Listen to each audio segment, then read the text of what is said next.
gonna say, maybe we should like prop it. It is kind of propped over here, but Okay.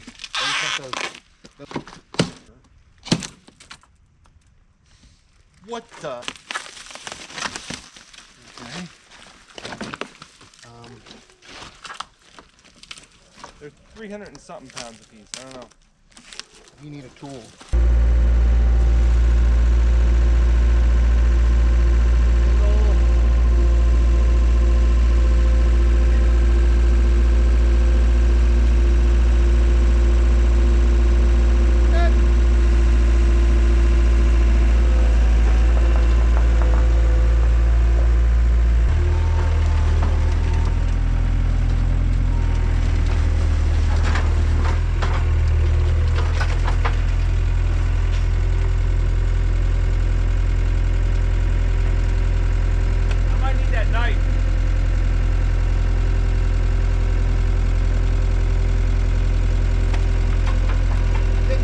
You got these things stuck in there and you have to be able to go back.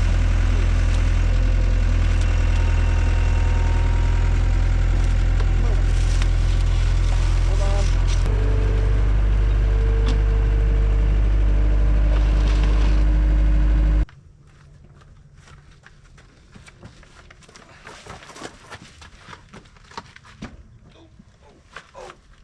Okay, get you down there.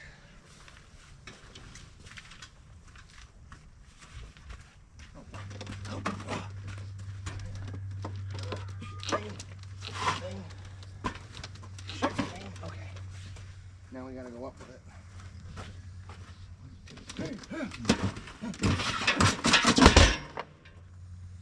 Wrap it.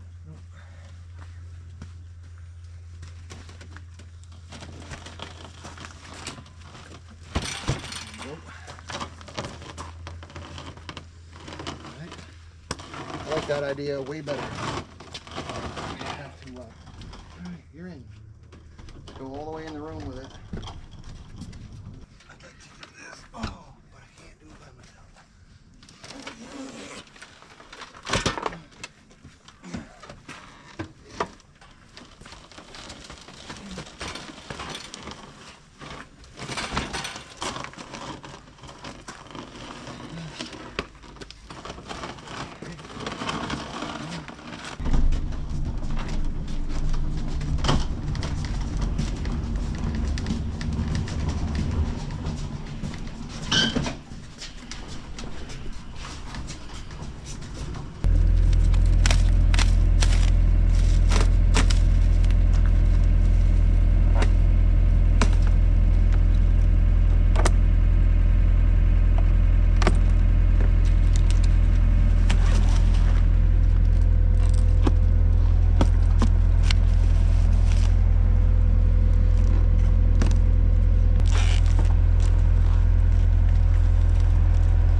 Handles on it.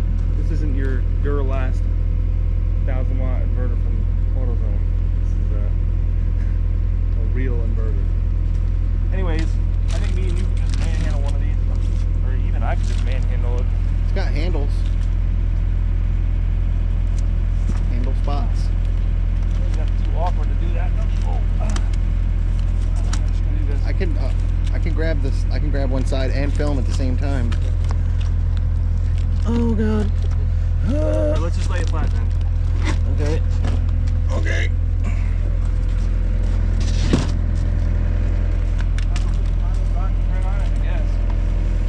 Conduit box.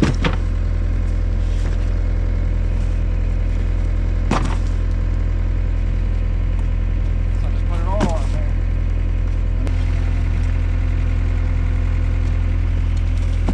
That really just needs to go in the camper, but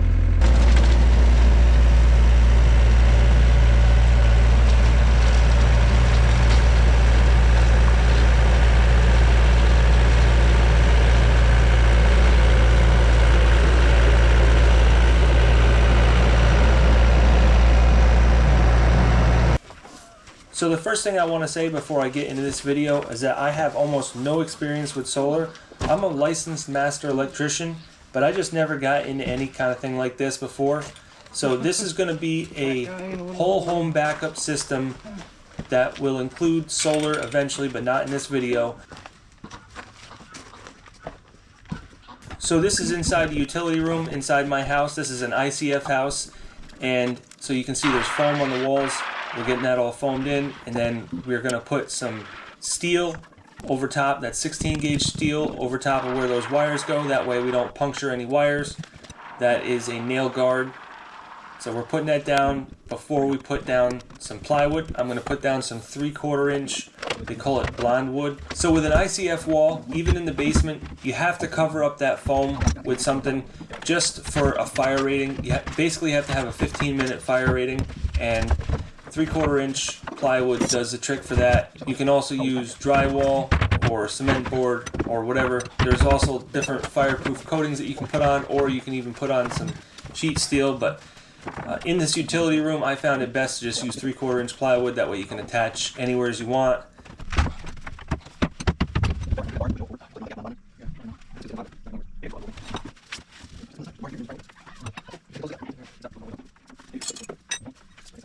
So I'm just making sure that I put a lot of screws going into the wall. There's ribs on the wall, plastic ribs every 6 inches on center vertically, and then on those ribs every 8 inches vertically is a stronger point, which actually can hold up to 450 pounds per screw on that strong point. So I'm trying to hit those points here, because the next thing I'm going to do is mount the batteries and the inverter, and the batteries are over 300 pounds a piece, and the inverter is a little over 100 pounds. And when you combine this inverter with a battery underneath of it, it's about 80 inches tall. So I wanted to make sure I go right up to the ceiling with the plywood. That way I don't have to sneak the plywood behind it later on. So now you can see I'm putting up some hardy board, and this is not required by code, but whenever you have an inverter, it's probably a good idea to do something to further fireproof behind it, further than just sheetrock, or in this case just plywood. This is just 1/4 inch hardy board, but it's just an extra layer of protection, and like I said, it's not totally necessary, but I'm doing it anyways. So it really doesn't need to be behind the batteries, just behind the inverter, just in case something ever goes wrong with it. The batteries, a lot of people get this misconstrued. The batteries are not lithium ion batteries. They're actually lithium iron phosphate. The lithium ion batteries, like what's in your phone and tablets and stuff, they are very flammable and explosive almost. But these lithium iron phosphate batteries are not, and that's why people put them in their houses. And don't get it confused with an EV battery, because those are most likely lithium ion, which are very dangerous. But I would never want to put something like that inside my home, and nobody else should either, except for very small devices like phones and tablets and stuff. But as far as a big giant battery for storage, you want lithium iron phosphate, which that's what these batteries are. So here you can see me unpackaging the new battery. The battery's going to go on the bottom. I have 2 of these. These are 14.3 kilowatt hour batteries. So they run at 48 volts and they're 280 amp hours. They're very heavy, but once you set it in place, it's done. You never have to mess with it again. And by the way, I've done months and months of research, staying up late at night to figure out exactly what I want to do for a system, figure out what's going to work for me the best. So even though I have no solar experience, I have done an absolute crazy amount of research to get to this point. So I hope I can share something with you guys that will help you, because this system can help different people in different ways in different areas.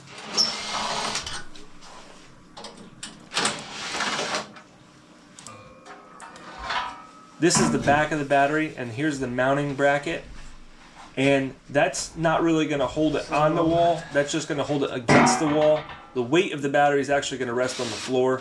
So here I am pre-drilling with a 3/16 inch bit, and I'm going to use 1/4 inch lag bolts. And by the way, this battery is totally waterproof. You can actually install these batteries outside, whether you're in Alaska or you're in Arizona or Texas. This battery can be installed outside, It's IP65 rated. And for those of you that don't know about lithium iron phosphate batteries, you're not supposed to charge them below 32 degrees. Most of them have a BMS system, a battery management system, which will not allow you to charge them below 32 degrees Fahrenheit or at the freezing temperature, 0 degrees Celsius. But these batteries actually have a self-heater in them, so if they're stored outside, they will use, I think it's like 315 watts or something, to actually heat themselves up so that you can charge them, but only when it's needed. So I don't have a lot of room in this basement to put a lot of batteries. I figured I could put 3 of them. I have 2 of them for now, so I may install another one later. If for some reason I really think I need more, I probably will install them outside.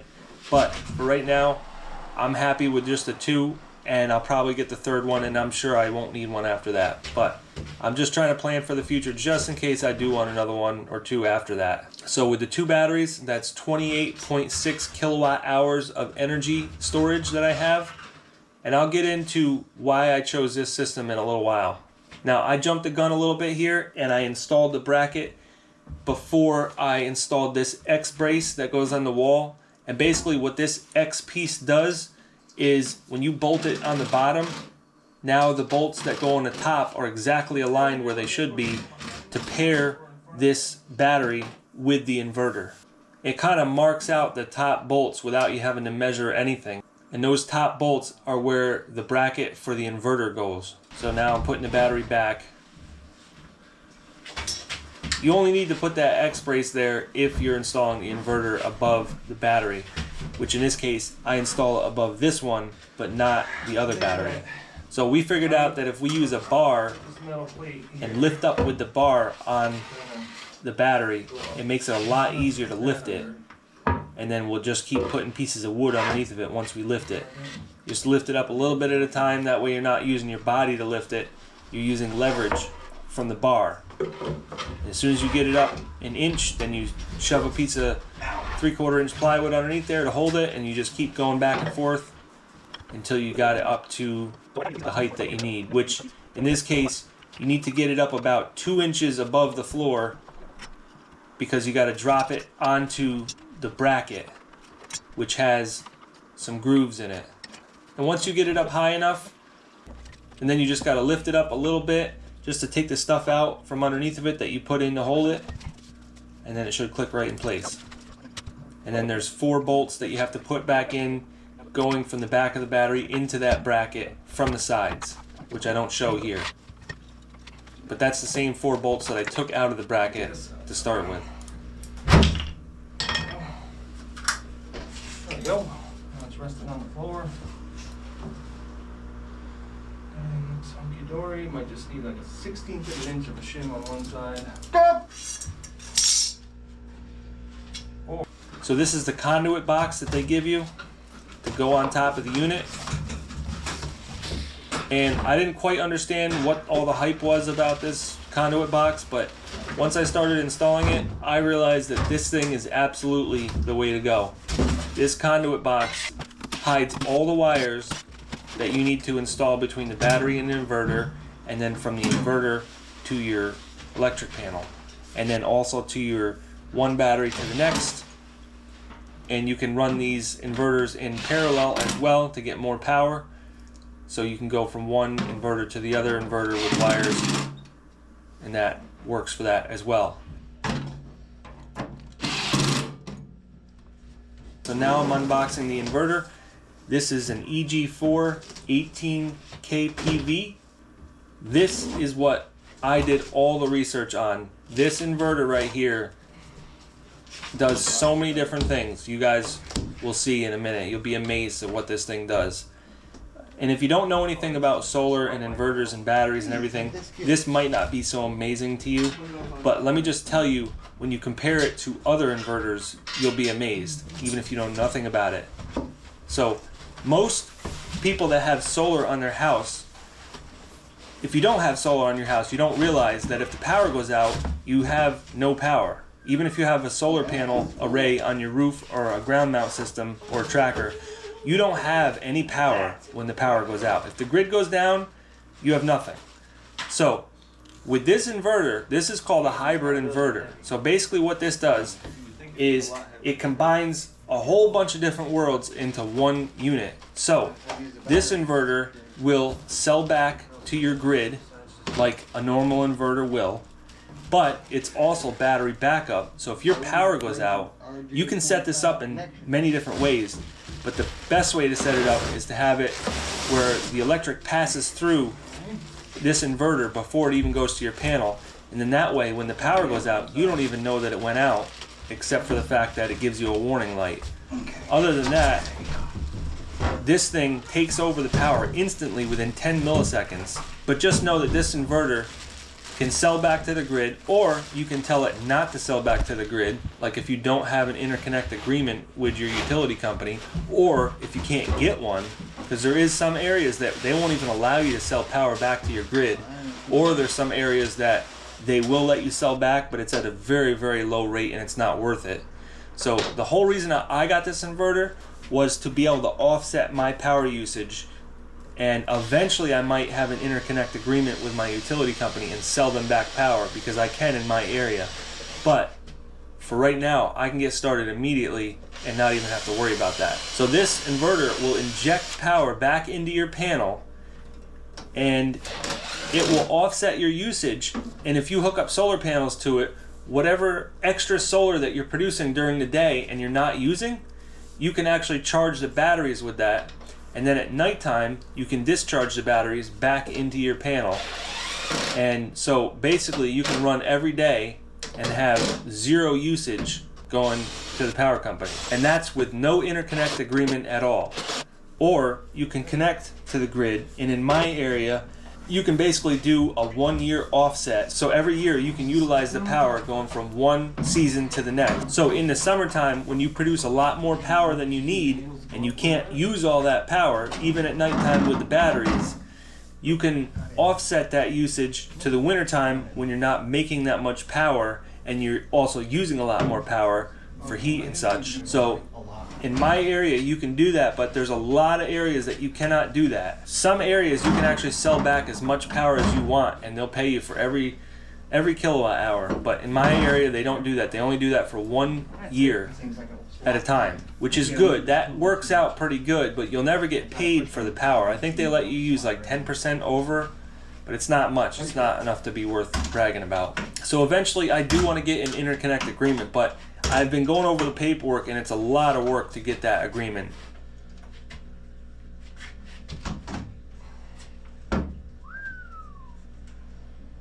That's inverter.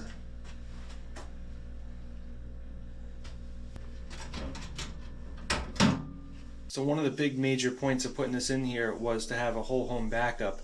So there's many different configurations that you can do to wire this into your panel.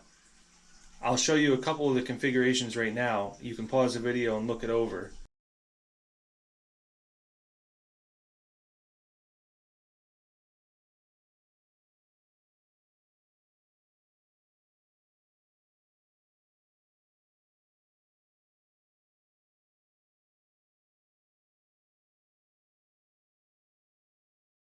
So the way that I want to hook this up is different than all of those illustrations. So bear with me here because I'm trying something that I've never tried before, and I don't think many other people have given this too much thought.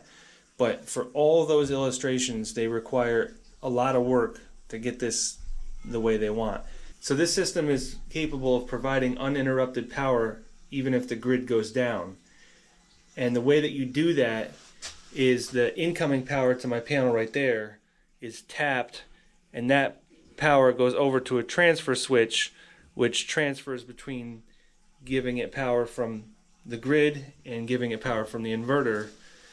And then the power comes basically into the inverter with 200 amps and then goes out of the inverter with 200 amps back into the panel, but it goes through a transfer switch so that if the inverter fails, you can just hit the transfer switch and you're back to the original power, and you can bypass this whole thing just in case this fails. But the problem I see in that whole situation is I could tap right into the incoming power, but I'll show you where it says that you can't do that. Because this is not the main breaker this is actually a sub panel. The main breaker for my system is out in the driveway about 120 feet away, and that's where the meter is. And because there's also more loads coming off of that panel, this is where it says that I can't use that because of that.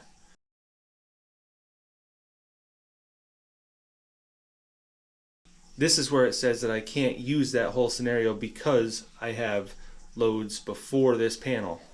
Now I want to look into that to kind of clarify that a little better, because I don't think that that matters at all, that there's other loads coming off of that panel. But here's the thing, I'm perfectly okay with having a manual transfer switch to turn on my power if the power goes off. So in other words, I'm okay with having an interlock device going into this panel, just like you would with a generator with a manual transfer switch. It's kind of like a manual transfer switch anyways. So an interlock breaker would mean that you have a 2-pole breaker right here that backfeeds the panel, so the power goes into the panel on this breaker, and it has an interlock which interlocks with the main breaker so that they both can't be on at the same time. So in other words, if the power is out, the interlock will make it so that it can feed power into this panel, but it can't go beyond this panel because it has to shut this main breaker off. And that interlock device prevents you from turning them both on at the same time. And there's 2 reasons for that. Number 1 is when the power does turn back on, you don't want that to be backfeeding your generator.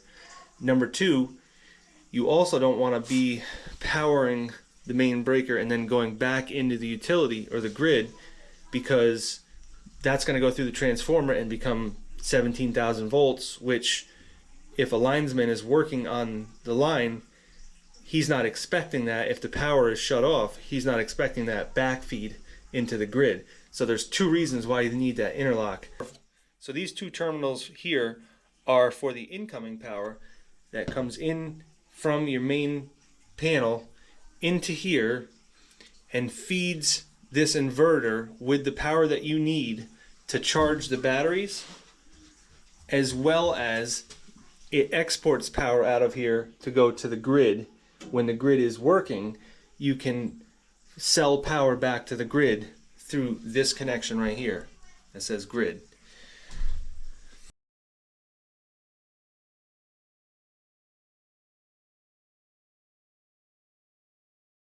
The load terminals here are for a sub panel, or if you're doing whole home backup, basically the incoming power would be here and the outgoing power would go here back to your main panel to feed that. So that has 200 amp terminals, so you have a chance of passing 200 amps through this inverter, so that you can get several of these inverters together, and then you can actually have 200 amps, because really this is only rated for 50 amps to go out, but you can parallel several of these units together and actually get 200 amps. So I know that sounds really complicated, and it's only going to get more complicated from there, but the gist of it is I don't want to get involved in a big 200 amp transfer switch. I don't want to get involved in tapping my 4-aught aluminum cables coming in, and I definitely don't want to get involved in a critical loads panel, which is another way to do this, where basically you take only the critical loads out of here and you transfer them into another sub panel. So in other words, anything that you want to use in the event that the power is out, just a few breakers that you want to use during that power outage, you put them in a separate panel, and then you feed that panel from these terminals here. That's one way to do it, where you isolate just that critical loads panel for when the power goes out.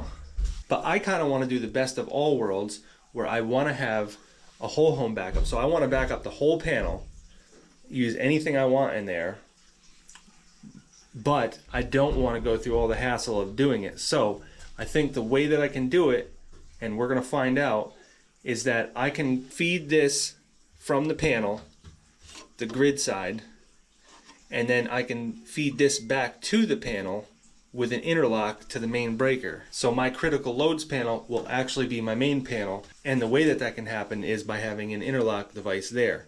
The only downside to this whole thing is you don't want the grid and the load to see each other. You don't want them interconnected. So the grid would have to get shut off. The breaker in this panel would have to get shut off manually. And I'm going to try to figure out if there's a way where I can also have an interlock device so that I can have two opposing breakers not be on at the same time. So in other words, I'm going to have two pole breakers in that panel, one for the grid and one for the load. The load would be on an interlock to the main breaker. The grid would not be. So if the power goes off, I would have to manually shut the grid breaker off before I turn the load breaker on, which shuts the main breaker off. So we're going to do some experiments to see, because the first thing I'm going to do is hook up the grid to my main panel with 50 amps. So we're going to use number 6, and we're just going from here to here, and we'll connect that to the main panel. And I think the way it works is if it senses that the power is off, it won't feed anything back to the grid, but it might. So if that's the case, then we don't even need to worry about the load side, and that would be great. But I just have no way to know. I've been trying to find this answer for months now. Does the grid feed power back to the panel if the main breaker is off? Let's try to find out. So to get this system going, the first thing I'm going to do is hook up the battery to the inverter. Now, I only have one battery installed right now. The reason is because I don't have the right cables. I'm not sure if they didn't give them to me, or maybe they're in a different package that I didn't find yet, but you're supposed to have cables connecting the two batteries. They're called parallel cables, and they're this type of connection on both ends. This cable right here is just meant to go from the battery to the inverter.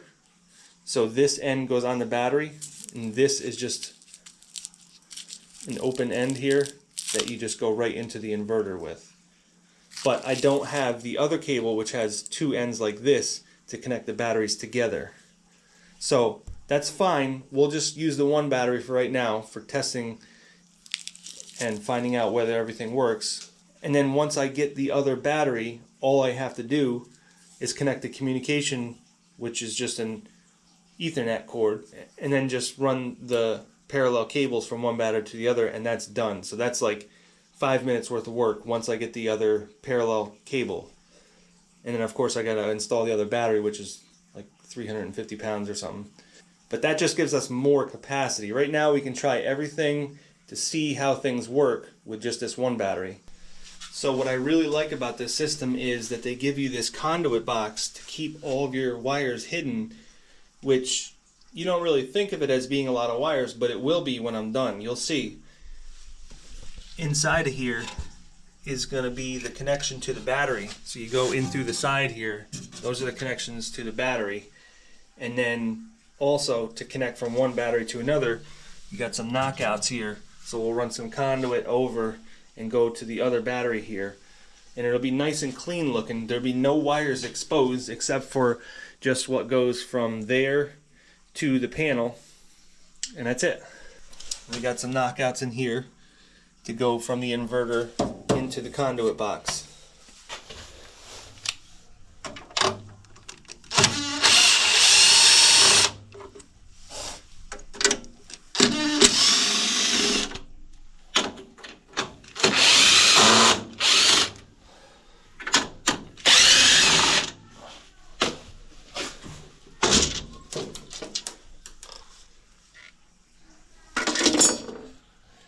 So you can see we have a built-in breaker here for this battery.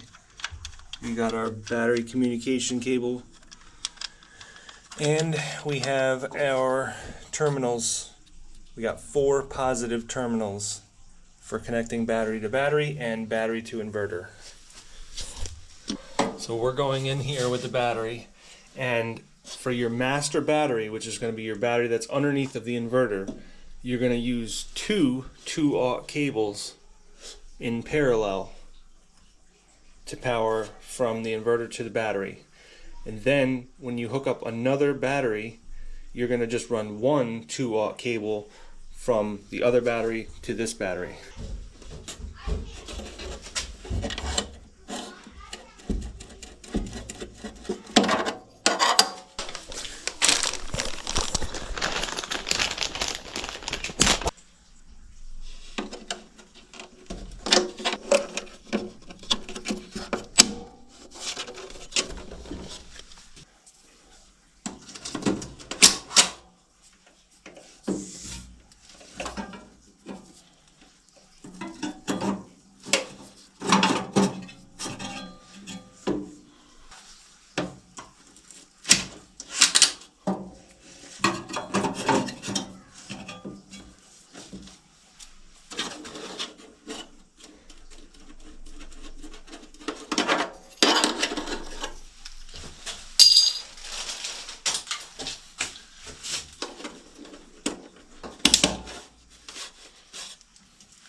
So actually I'm seeing now that the positive battery terminals are on the left and on the battery they're on the right. So let me just slip these out. We'll crisscross them inside the conduit box. I think that would make a little bit cleaner of an install. That way the positive on the left.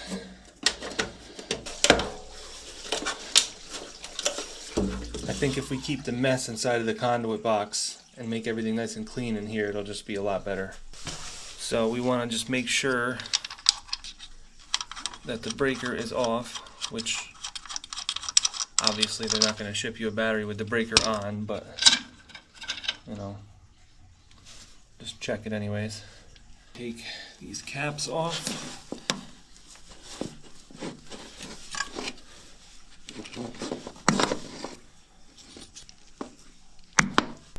And these are a quick connect. And they are waterproof too.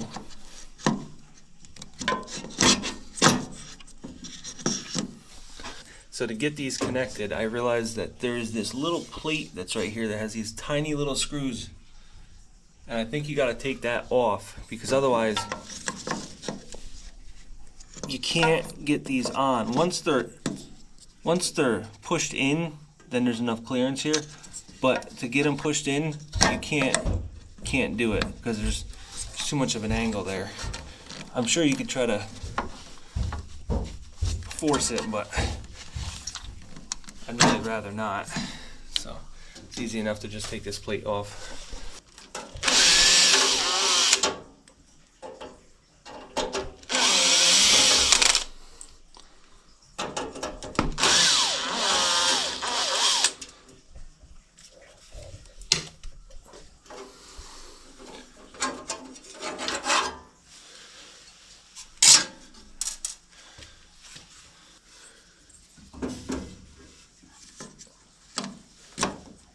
Oh yeah, now it goes right in, no problem. There we go. I don't know, I almost think that they have this plate on there so that you can't remove these cables without taking off this plate. Because once the cables are in there, the plate fits right back on there, but you can't pull those out right now.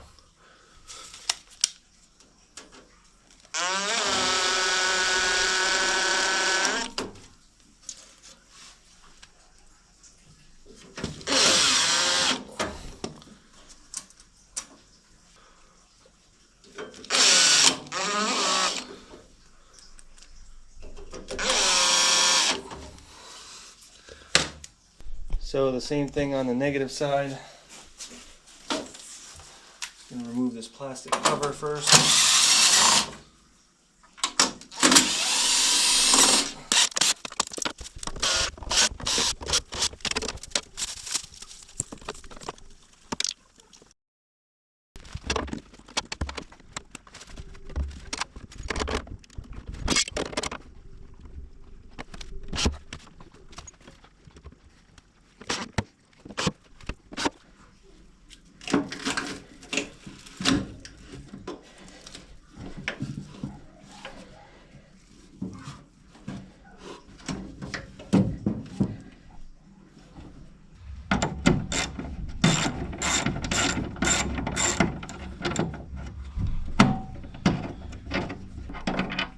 Take those right out.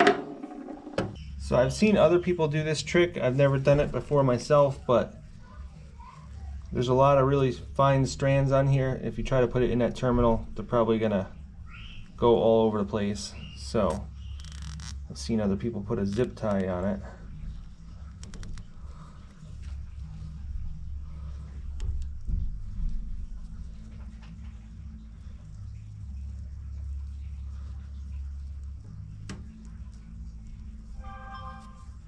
Just to get it started. Once it's started, you can just slide the zip tie down and then cut it.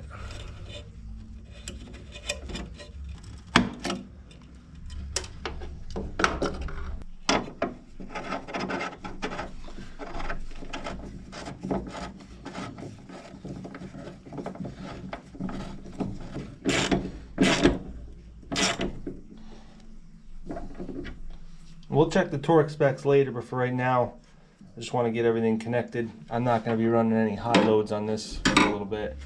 And when I do, I'll torque them down properly.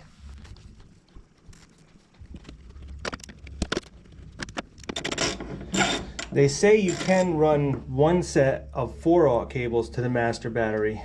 And they say that these terminals are capable of accepting a 4-aught cable, but a lot of people were saying it's really hard to get a 4-aught cable in that terminal.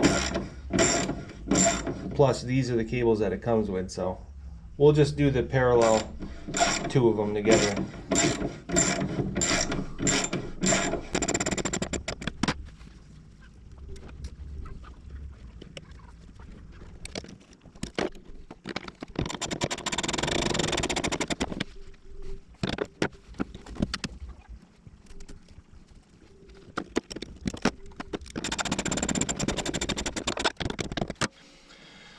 Alright, so we got our battery cables hooked up. Now let's hook up the battery communication cables. So remember, these batteries are capable of being outside, so everything has a weatherproof connection. So even the battery communication cable is going to have a weatherproof connector here. So everything here is weatherproof, so this can totally be outside. So when I hook the other battery up, we're going to hook it into these other ones here, but this is the one that goes to the inverter from the master battery, which we're going to consider this battery to be the master.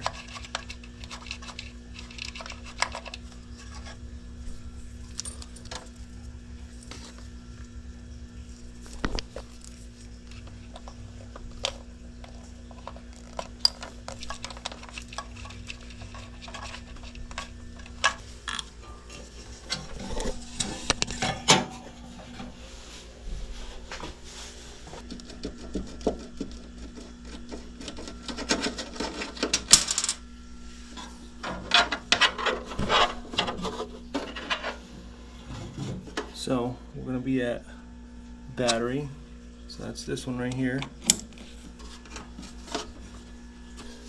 So at this point, before we even hook this to the grid, let's just try to fire it up, because the battery will actually power the inverter without being hooked to anything else. So turn this on.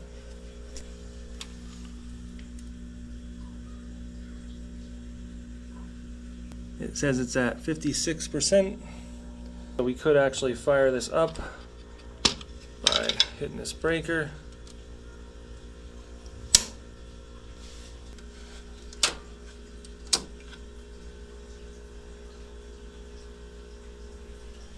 Okay.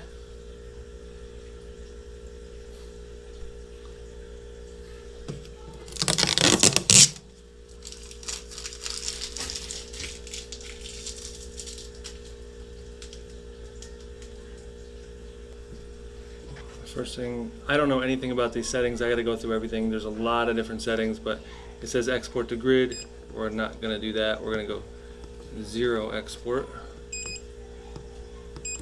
Anyways, I got to do a lot of research on all these settings, so we're not going to mess with this right now. What I want to do is make all the physical connections I can. And now I will run the connection between the grid and my panel. So for this connection, because we're running 50 amps, I'm running a 6.3.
the neutral wire goes there and the ground connection goes there. And this inverter is not bonded, so that means the neutral and the ground are not connected, which is what I want, because I'm bonded much further up the line on my panel, about 120 feet away, so we can't bond after that.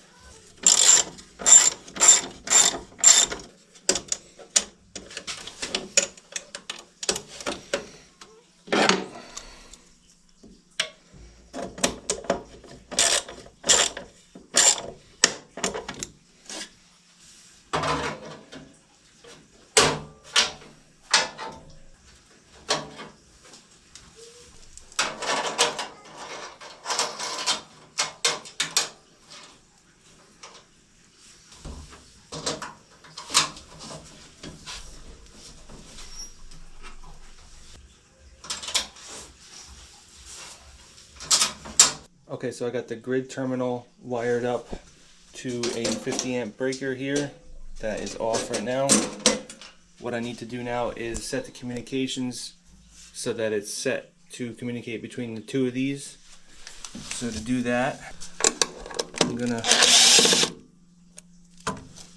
make sure all of these dip switches are in the up position to set communications.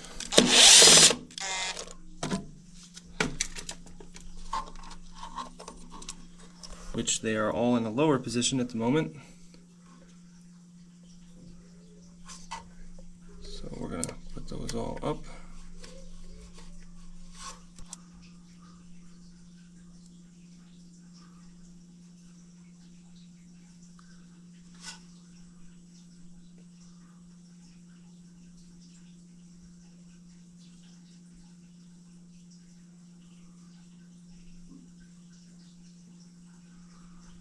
And I'm going to go down to close loop,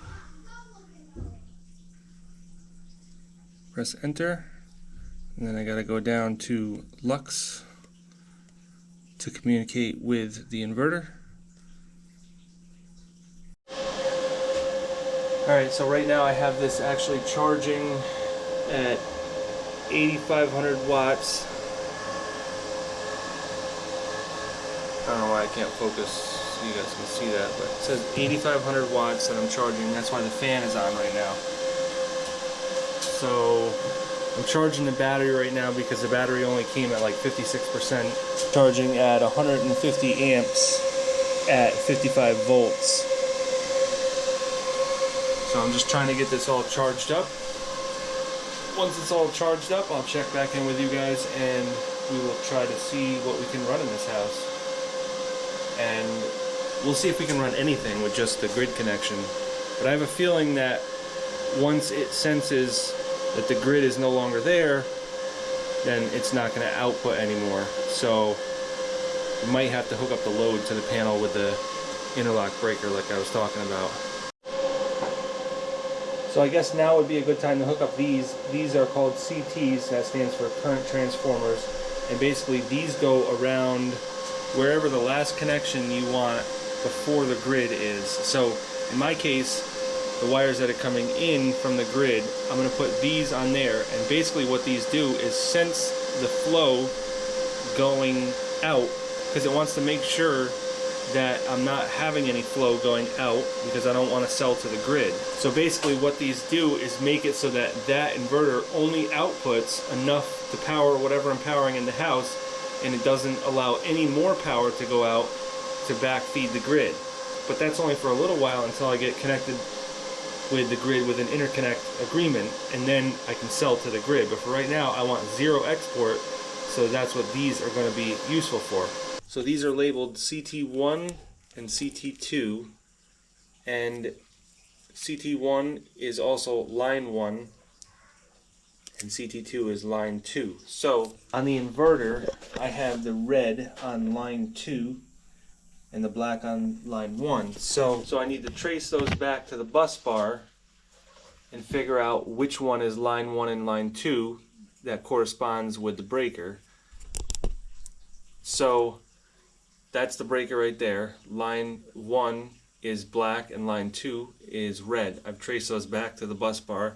So this is line 2 and that's line 1. So I just need to make sure that I put the right ones on the right phase. So that's going to be CT2.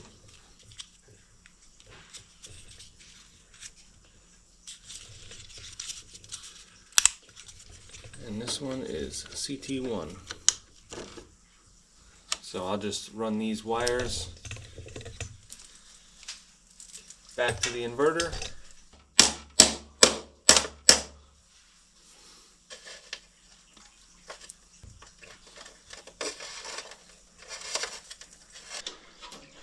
Alright, so I've routed the cable out from the panel into the side of this conduit box, and I'll tidy that up later, but then from the conduit box it gets coiled up because there's a lot of excess wire there, and then it comes in here and gets plugged into the CT1, CT2 port.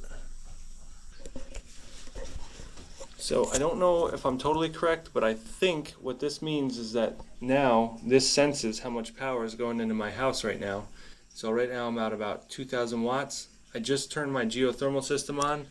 So once the compressor kicks on, we'll see if this is accurate or not, because that should be around 3,000 watts.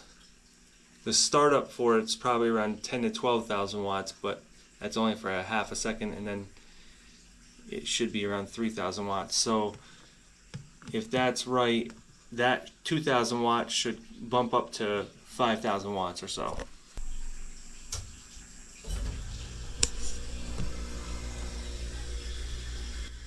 Yep, so that's correct. Because that just jumped up to, let's see if I can let you guys see better here. 4,700 watts. So yeah, that's pretty cool. Kind of lets me monitor my usage for the whole house even without even using the system right now. I'm not even discharging or charging, or I don't have any solar panels hooked up or anything. Just kind of letting me monitor my energy. That's pretty cool. So last night I did a bunch of experiments, and I was charging and discharging the battery, and I was just testing out all kinds of things, and I want to show you guys what I've been doing and the results.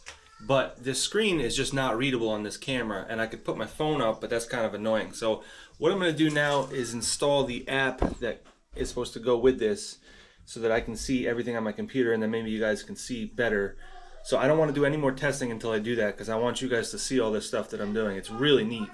So in order to connect this to the internet, they give you a Wi-Fi dongle, that's what they call it. And basically this plugs in right here, and then you can connect it to the Wi-Fi.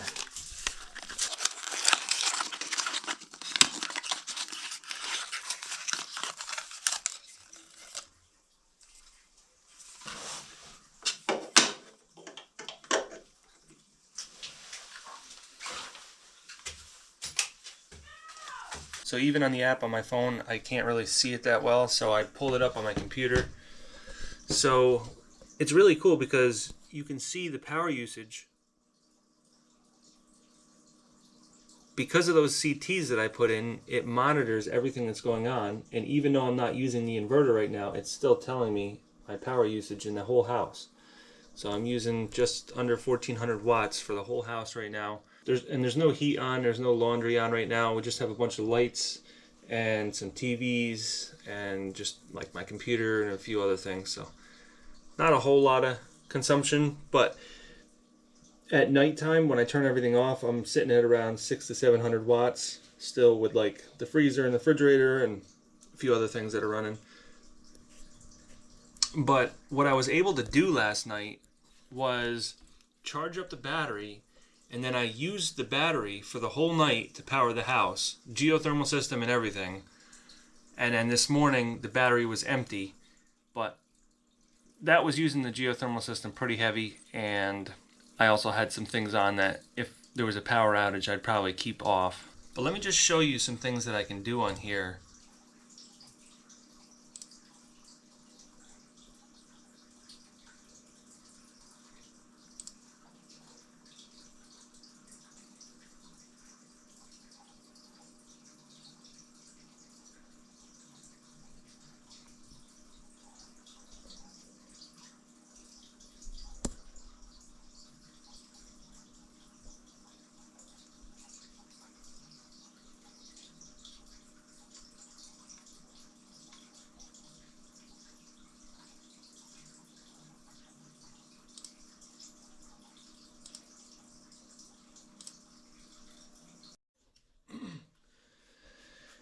Okay, so now that I have enabled the discharge from the battery, basically what it's doing is it's offsetting all of my usage. And see, you can see the flows going from the battery to the inverter, from the inverter to my house. The grid is using 0 watts right now, so I have no power coming in. Everything is being handled by the battery. So, and the battery is at 99%. So we could run for quite a while like that. That's kind of neat. That's with the grid hooked up. So if I wanted to sell to the grid, which right now I don't have an agreement with them, so I can't do that, then you'd have another arrow sending it to there. So in other words, what you can do is during the daytime you can charge up your batteries and power your loads in your house, but any excess can go to charging your batteries. And then at nighttime, when you don't have any solar going on, the battery can actually be discharging into the grid and selling back to it, and powering your loads too.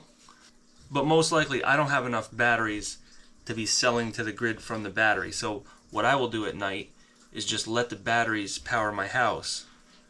That way nothing is feeding in from the grid almost ever. So that's my current setup. That's the way I wanted it, because right now I can hook up some solar panels and immediately start offsetting my usage, and I'll consume nothing from the grid, 0 watts. And that's without having to sell to them. Now the usefulness of that is, in my case, it's going to take a while and a lot of paperwork to be able to set up to sell back to the grid. But furthermore, a lot of places don't even let you sell back to the grid, or if they do, it's like not worth it. They pay you pennies on a dollar for the electric that you're giving back to them. So for those situations, this is absolutely perfect, because you can just offset your usage and you don't have to sell back to them, which is great. There's so many great things about that. But another thing is, a lot of people live in an area where your electric rates are different at different times of the day. So you have peak hours, and those hours are usually more expensive. So like during the day when electric is more expensive, you can be discharging from your batteries to power the loads in your house. And then at nighttime, when electric rates are cheaper, you can be charging the batteries through the inverter. So that's called peak shaving, and that can save you a lot of money. And a lot of these options, if you just get involved in one option, it can save you the money that you spent on the inverter, and then you have a whole home backup for free. So in my case, since I am not selling back to the grid, I can offset my usage, and I could probably pay for the system in 2 years by doing that, once I get my solar panel set up. So that's my goal, but right now I can get started immediately offsetting my usage. And I don't have any solar panels right now, but I do have a solar trailer in the works right now. Actually, I have 2 of them. One is going to be a tracker trailer, and the other one's just going to have an array on it that tilts. So with those being portable, I don't need any permits. I can just basically plug those into my inverter, and I can start producing power without getting any permits. So that's kind of some neat things that I'm doing right here. But I don't even have my whole home backup hooked up yet, so let's go do that right now. So right now, I'm discharging the batteries into the inverter, which is feeding my house, offsetting my power. That's great. But if the power goes out right now, that grid connection will shut down, and it won't provide any power back to the panel. It needs to sense grid power in order to put out power. But that's where these load terminals come in, and you can either do a critical load panel, which you could do like a separate panel with all your important loads going into it, and basically that will power that panel at all times, and in the event of a power outage, you won't lose any power at all. It won't even flicker. It'll just keep on like a UPS system. But the way that I'm going to do it is hook up the load back to the panel with an interlock breaker. The only problem with that is if the grid goes down, I will know it because I'll lose my power, but it's easy enough to go in my panel and just hit the interlock breaker, turn off my main breaker, and then I'll have power again. So the way that I'm going to do it, there is going to be an interruption, and I'll have to manually turn on the backup power. But I'm totally fine with that because the amount of work that I save from doing that is tremendous. And if you want to do the whole 200 amp pass through, pass the 200 amps from my service in and then out to my panel, you have to get a transfer switch, and that's like $600 to $800. And you have to tap your main lines, and you have to have these big boxes with shut-off switches, and I just don't want to get involved with that. For me, it's not that important to have anything more than just a manual breaker that I can turn on and have the house run while there's no power. So for some people it might be important. If you got a server rack or something, you need some backup power that stays on all the time and never gets interrupted. But for me, that's just not important, because we barely ever lose power here. But when we do, it might be for a couple days. But I'm totally fine with just flipping a breaker. Having a critical loads panel here just doesn't appeal to me at all, because then I got to transfer all of my critical loads from here, wire nut them in, bring a big piece of conduit over, bring a million wires over, and hook up my critical loads panel.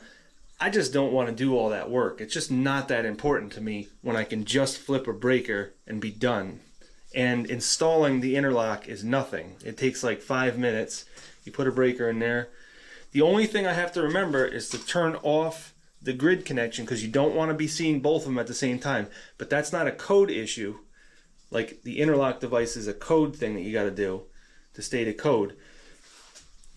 But turning off the grid power is not a code thing. It's basically something to protect your inverter. So yes, I need to remember to turn off the grid breaker. But if I don't, it's not going to harm anything past that panel. It's just going to harm this unit. So let's put that breaker in there, and I'm going to turn off my main breaker, and I'm going to show you how I can power the whole house with the main breaker being off.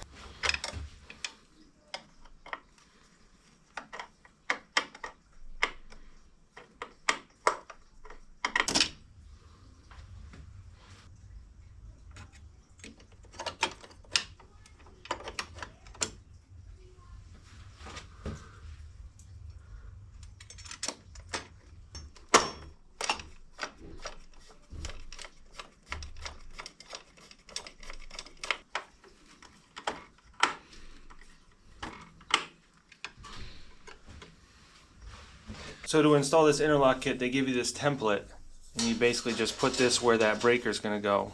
It slides right into place. You take your pilot drill bit,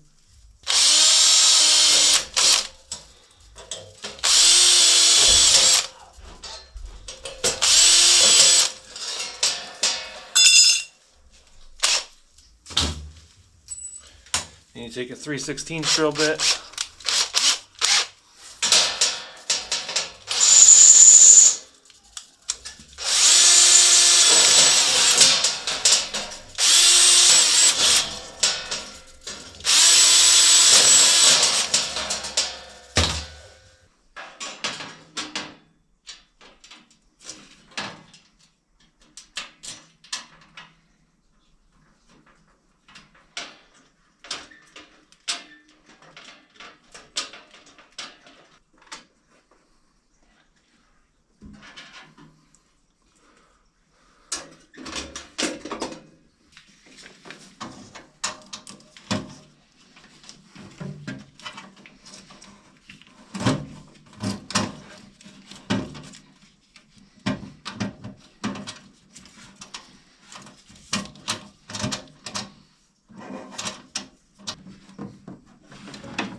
Alright, so since it's snowing outside, we could kind of pretend this is going to be a power outage, and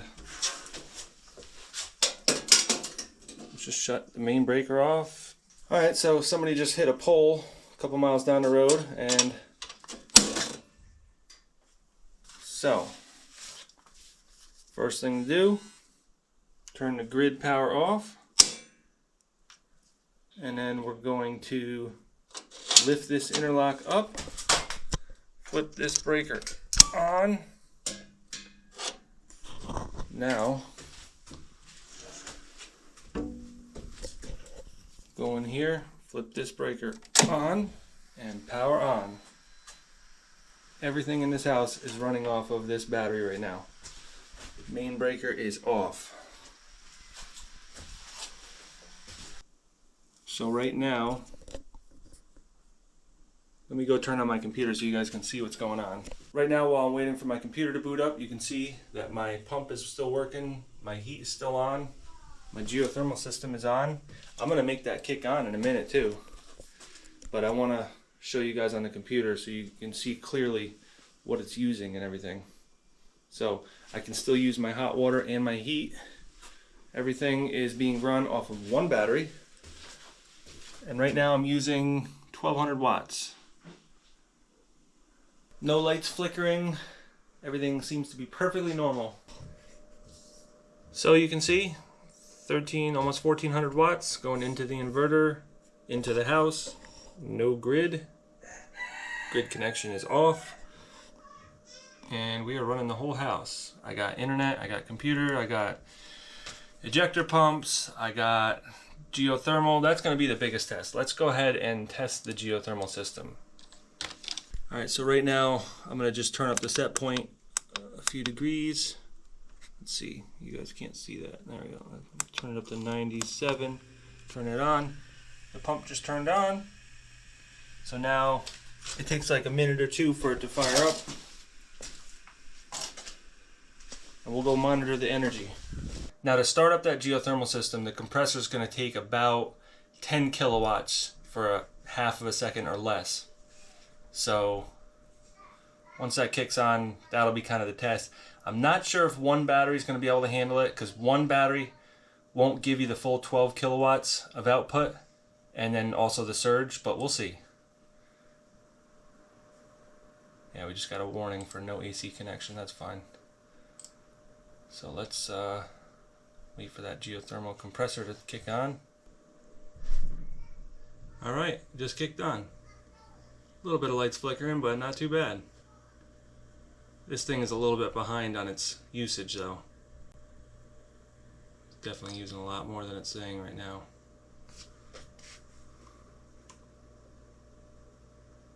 See, I don't really know this program that well, so maybe we have to hit this refresh button over here.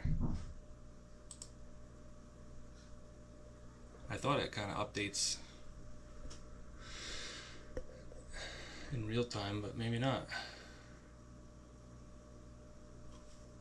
So we're using, let's see here.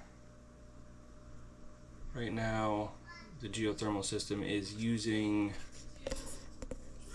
3000 watts. So yep, there we go. 4200 watts is what we're using total. So it's running it, no problems. I could probably go turn my washing machine on. That's the next biggest load in the house. And then there's nothing after that besides like toasters and coffee makers and stuff like that. These are the biggest loads that I have. But you know what? Let's try it. I got 4200 watts. That means I got like 8000 watts that I could keep continuously running right now. So we got one of these GE profile washer and dryer in one with a heat pump dryer. So let's go ahead and just put it on a dry cycle and let's see what it does.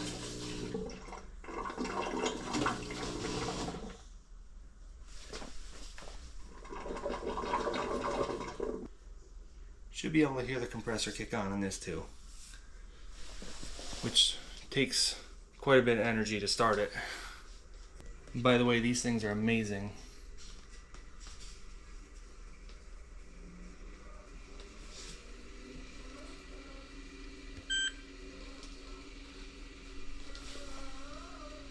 So geothermal system running, dryer's running, compressor's gonna kick on any second. Alright, compressor's on. So, I don't know if you guys can hear that or not, but that compressor must have a soft start because the lights didn't even flicker or anything. I think this thing uses about 7 amps when it's drying, and that's at 120 volts. It uses a regular plug in the wall for washer and dryer. I think it uses like 9 amps for washing and only 7 for drying.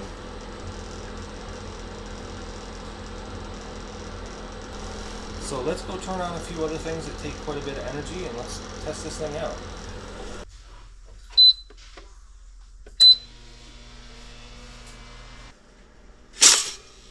So with the dryer, the geothermal unit, the toaster, and the air fryer on, along with everything else in the house, we're at 7,700 watts.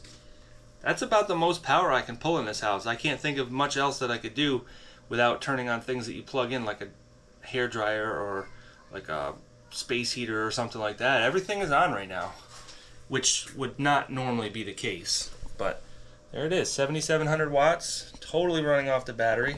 Now this unit, when it gets above, I think 7,000 watts, the fan turns on. But below 7,000 watts, you don't even hear that thing running. It's creating a little bit of heat, not much. You know, in the wintertime, that kind of helps things. But, yeah, this is really cool. I'm, like, totally fascinated by this. 7,600 watts. Now, with the efficiency of the inverter and the standby power and all the stuff, I'm actually using 8,000 watts. So there's a few hundred watts that you're kind of wasting. But that's the joy of having solar panels, because a half of a solar panel can make up for that difference. But yeah, I'm depleting the battery pretty quickly right now because I'm using 8,000 watts, but you could run that for about an hour and a half like that. Because I got 14 kilowatt hours, so I can run 14 kilowatts for an hour, or I can run 1.4 kilowatts for 10 hours. But that's the joy of this system. You just add more batteries if you don't have enough. But, you know, if the grid's down, I'm going to be not using any of this stuff. So this is pretty good. Alright, so the toaster just turned off. So we're down to 6,500 watts, 63. So now I'll go turn the air fryer off and I'll turn the dryer off. Geothermal pump's been running this whole time. Can't really hear it, but it is. So let's just turn this off. We don't really need to waste all this energy. So I like to keep it set on like 93. That's off. The fan is off now because the big load is off. So right now with everything else running, we got about 3,200 watts. That's with the dryer and the air fryer and everything else in the house.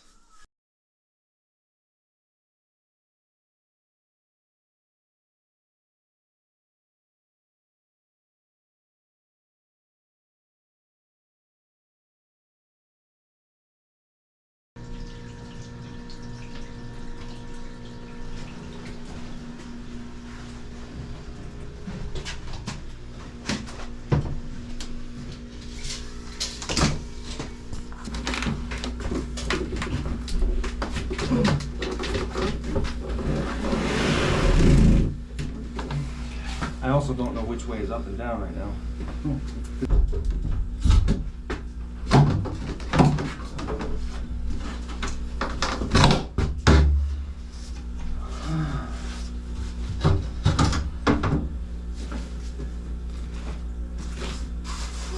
Backwards. Screwed in. Just go on that thing.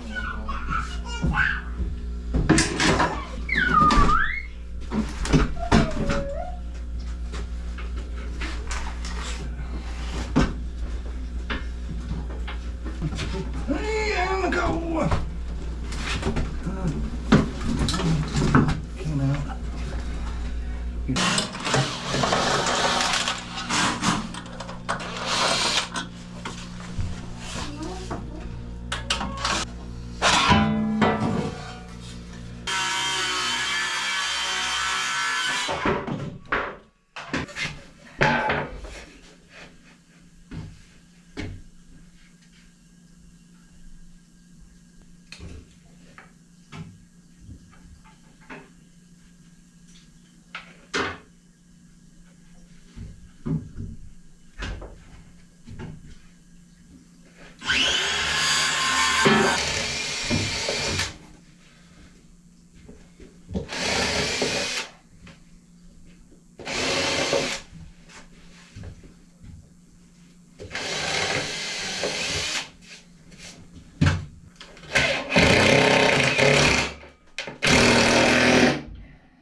do we hit? This thing. There you go. I guess as long as we get it on that platform. Yeah. Why don't you tilt the battery all the way that way?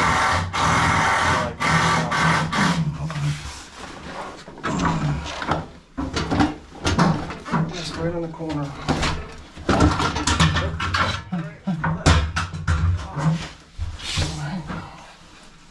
You're good. You know what we forgot to do? What?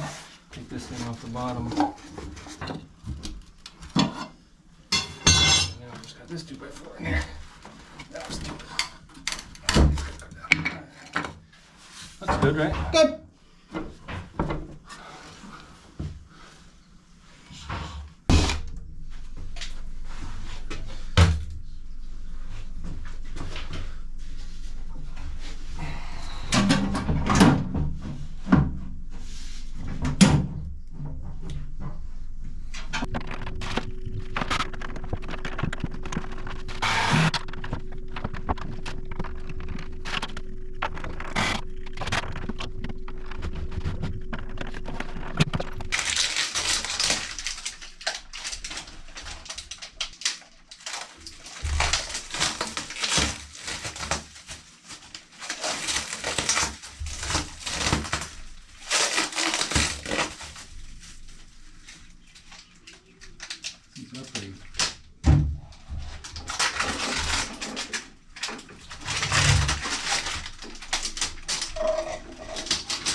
Alright, so since I'm a long ways away from setting up my solar panels outside, I'm dying to try it out just to see how things work.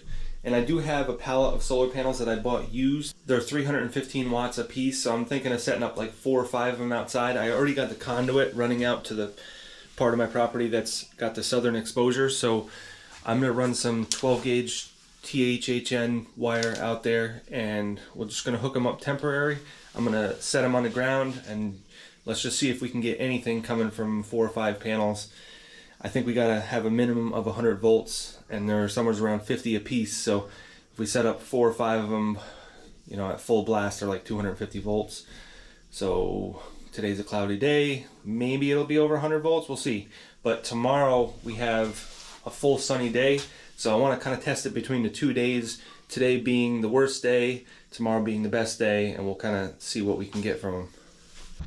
You good? You good? Not yet. Hey, that works pretty good.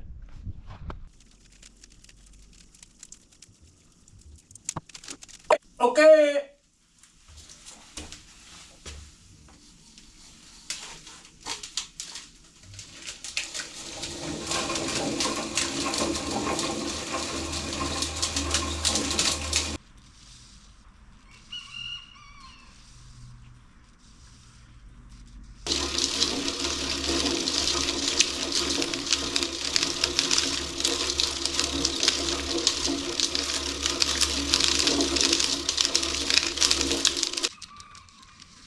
Go. All right, I got him. I'm gonna head towards the pile now.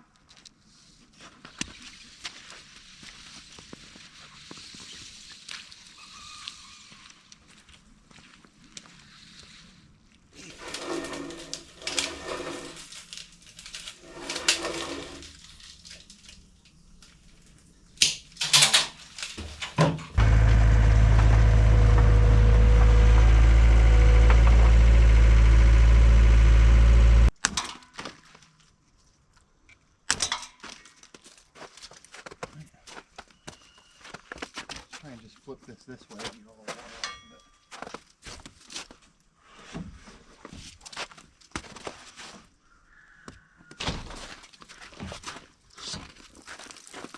That's a wet.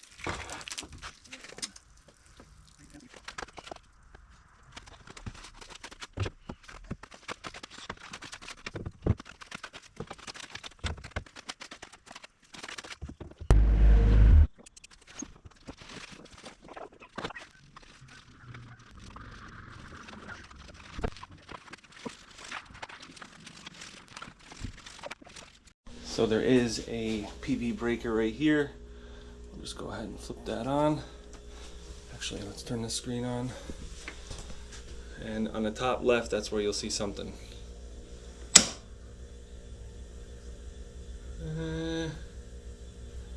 Not much. 0.3 volts. It's not doing anything. So I have 5 panels in series, and they're somewhere between 50 and 60 volts a piece. So we got, I don't know, 250 to 300 volts worth of panels. So we should be picking up something, but 1.3 volts, maybe there's a bad connection somewhere. Also, we're going to try cleaning them off, and we're going to try tipping them up more because the sun is really low right now. So they're kind of pointed almost straight up at the sky. So I knew that they weren't going to do much, but I thought it would do more than this. So I would not recommend doing this at home.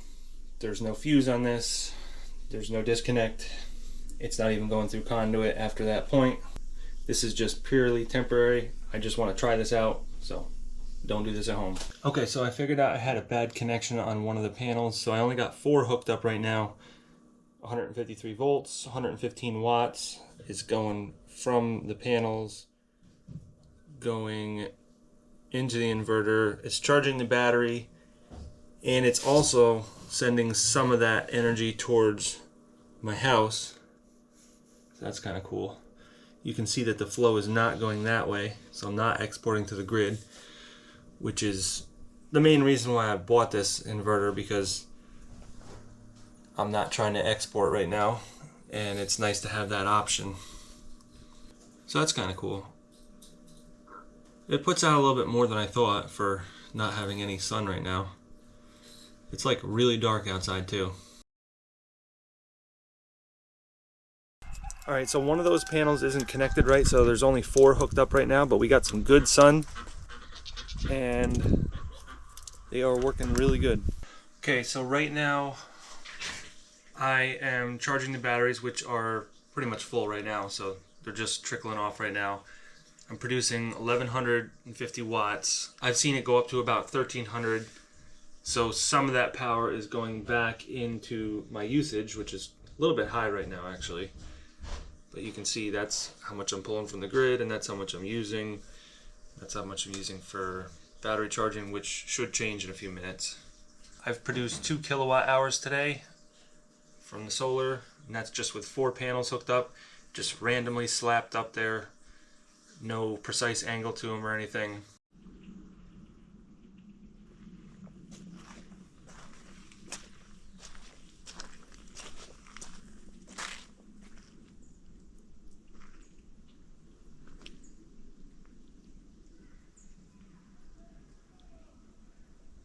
Nice skies out here.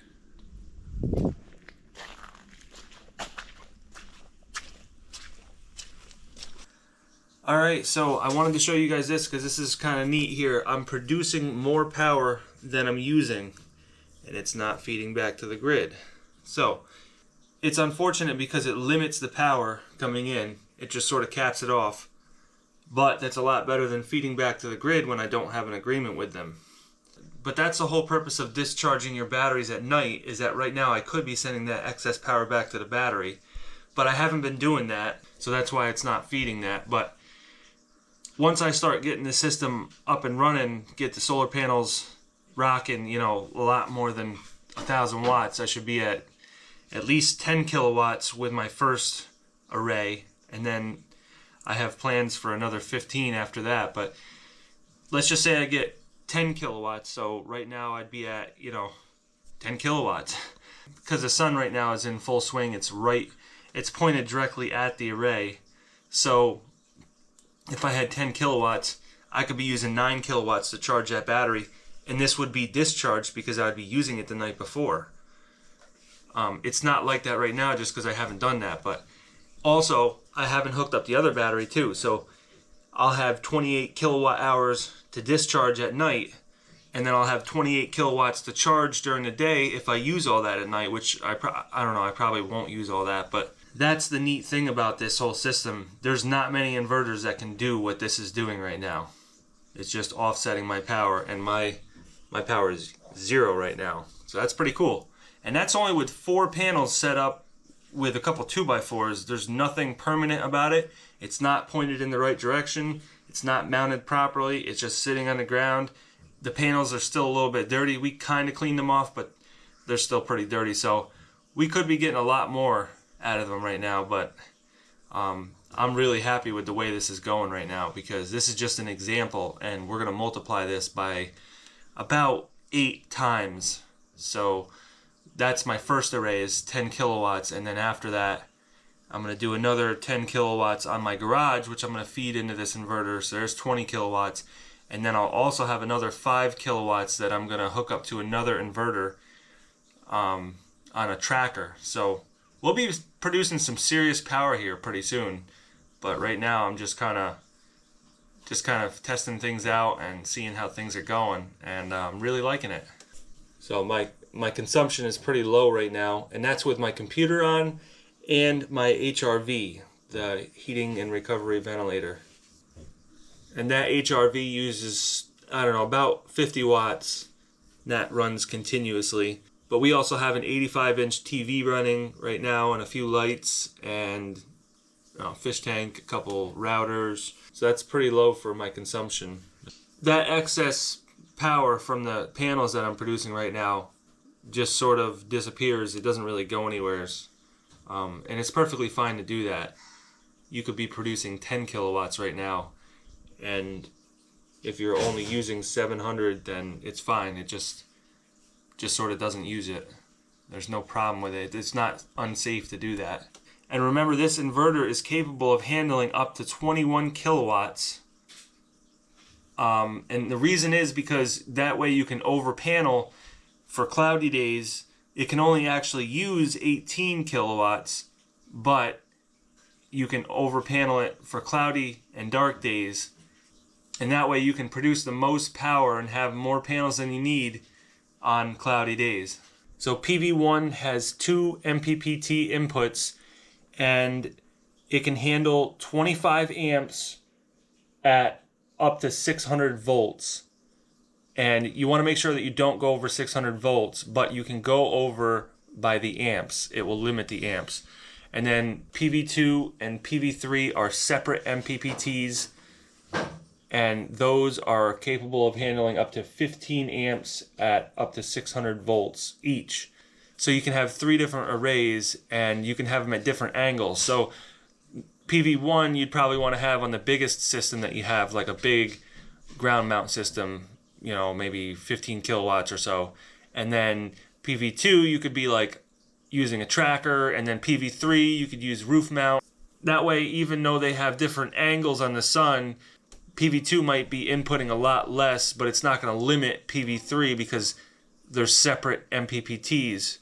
So anybody that knows about solar panels, if you have them in series and you have one panel that's blocked off, it'll limit the rest of the string.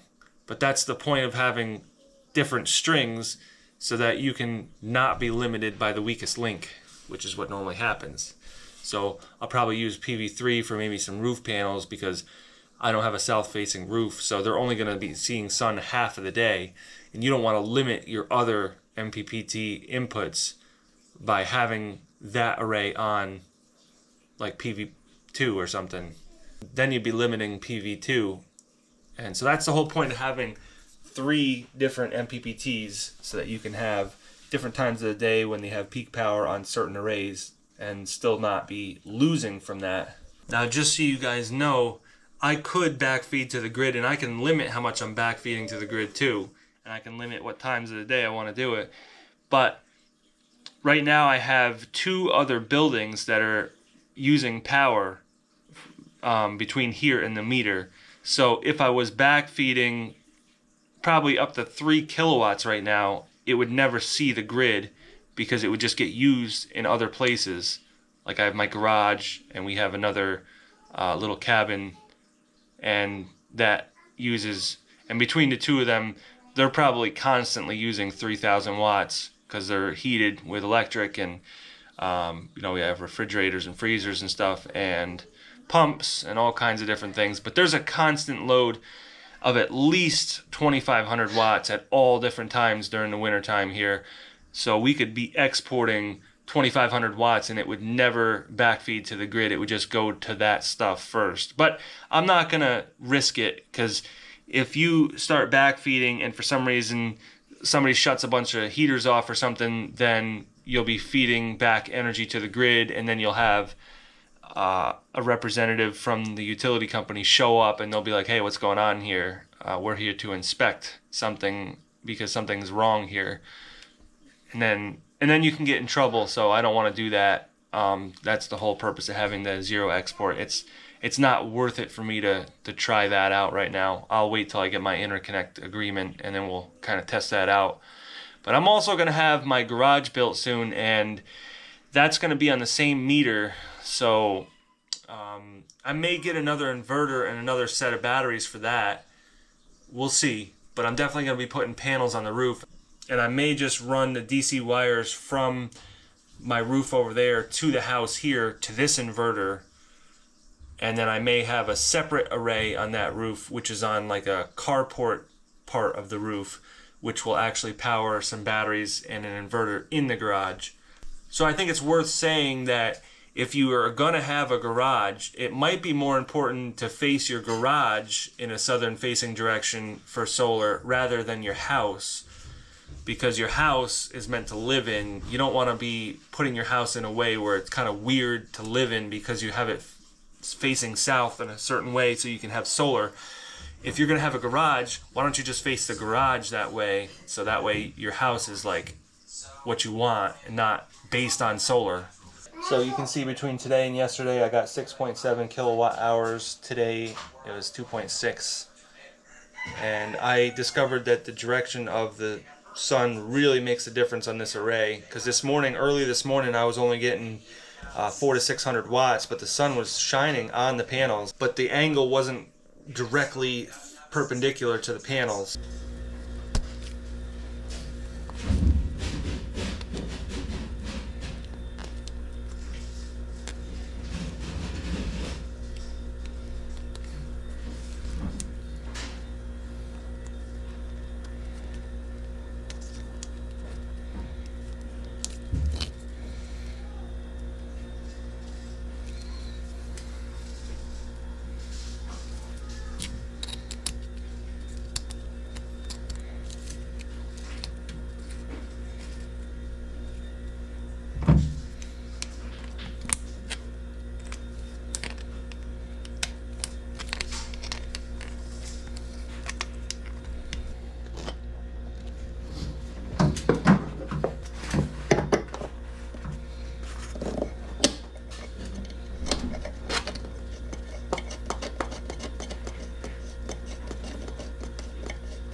Alright, so at this point I'm ready to hook up that second battery. I finally got these connectors in the mail. These are a special type of waterproof connector.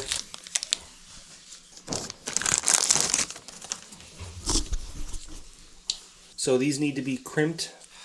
I have some spare 2-aught battery cable or welding cable, and I was using this for another project with a 12-volt system, but I'll just use this for now because it's just long enough for what I need, and I'll just order more for later. But I just need to crimp this onto here. So I have a hydraulic crimper that I bought, and I've never used one of these before. So let's see how this goes. I ordered a few extra connectors because I figured if something goes wrong, I don't want to be down another few weeks getting these. So, plus in the future, I may use another battery. So, with that being said, it wouldn't hurt to have a few extra connectors around. And on top of that too, I'll show you guys more later, but I have another use for these too, which is basically using what they call a charge inverter to charge these batteries from a generator with a cleaner power. But I'll get into that more later.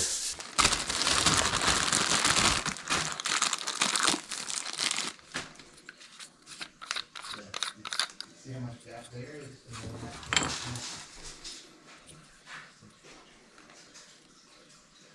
I don't like it. It's heat, and then it's like, there's nothing going on the floor. The base for the hiding. Not make another quarter gap. 40 quarters. 41 and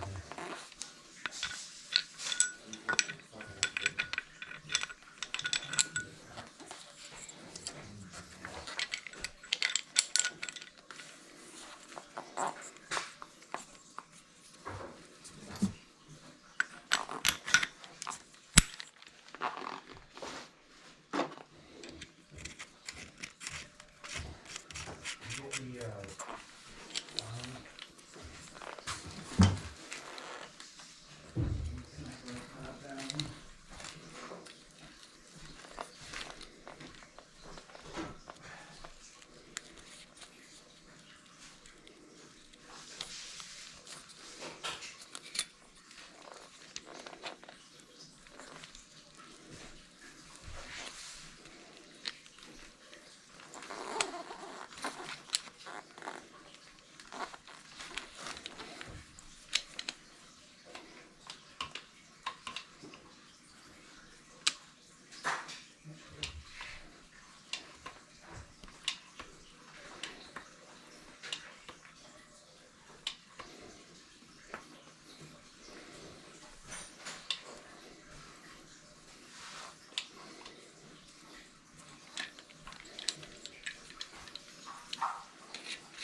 Not too bad.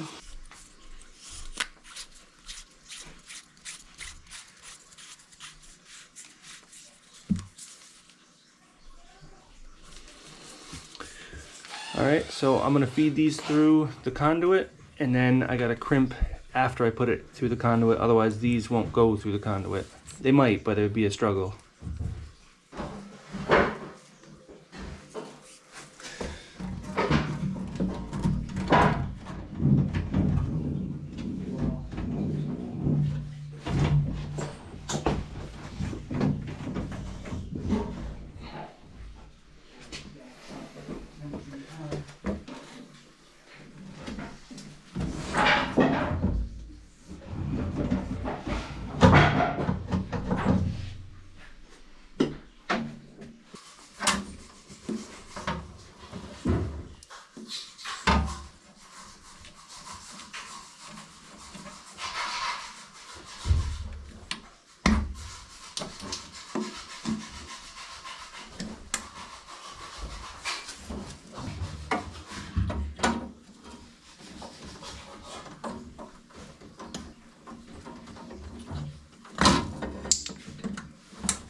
Okay, so I did manage to put this COM cable here inside of the conduit, but when I did that, it was like 8 to 10 inches short, so I had to actually just run it externally over to here. This is a parallel cable from one battery to the next, so that these two can communicate, and so that this one can communicate with the main inverter. So now this is all ready to test out, and so I guess I'm going to have to make my own Cat 6 cable. I got to read the pinouts for it. That way I can slip it in the conduit and make it look nicer. But for right now, I just kind of want to test it out. So now we can flip on the breakers.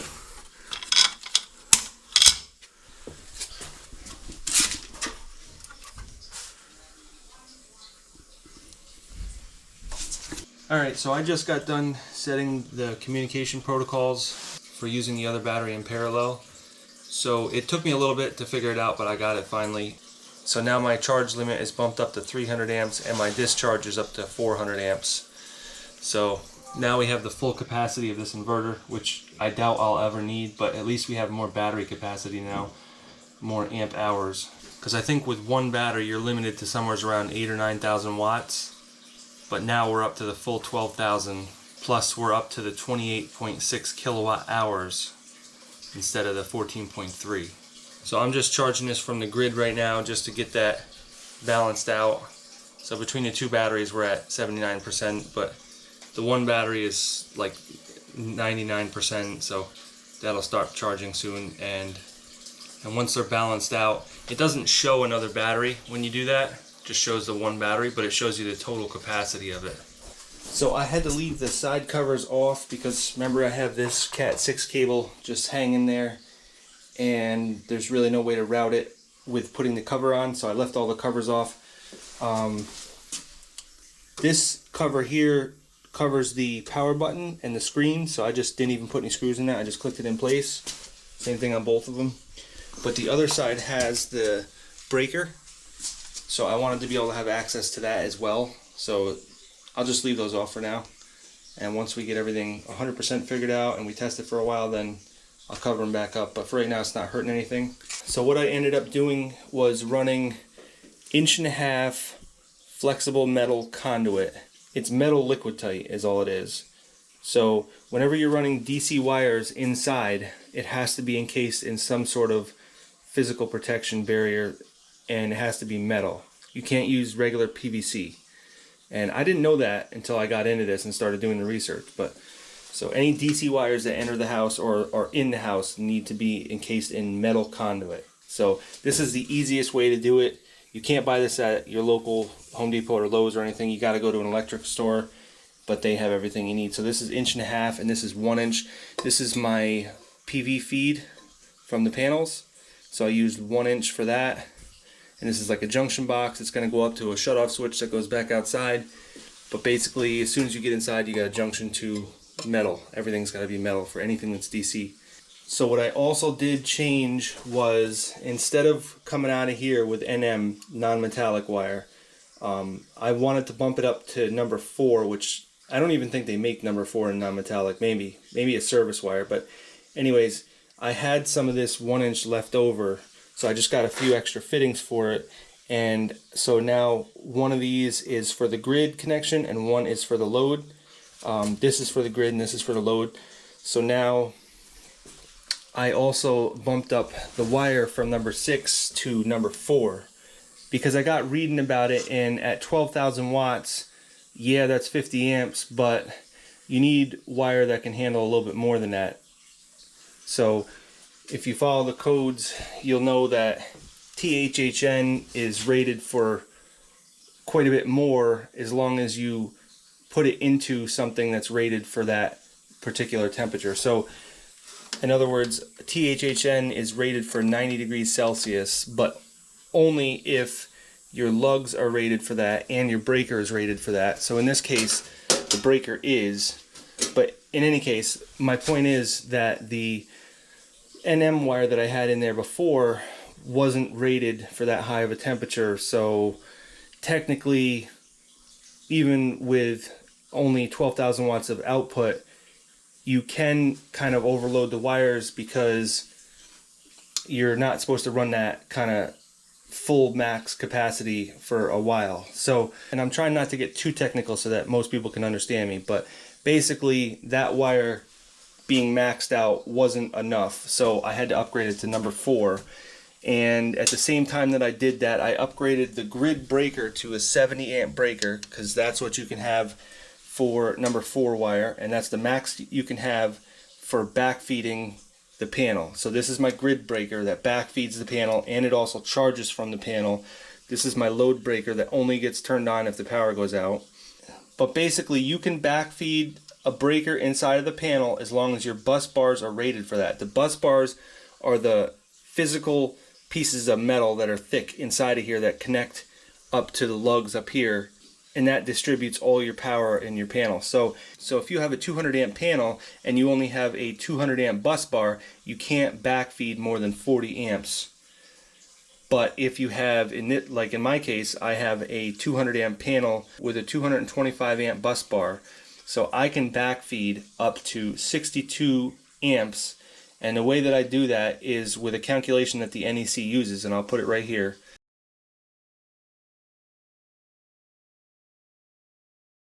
This calculation basically sizes what kind of backfeed breaker you can have, what size.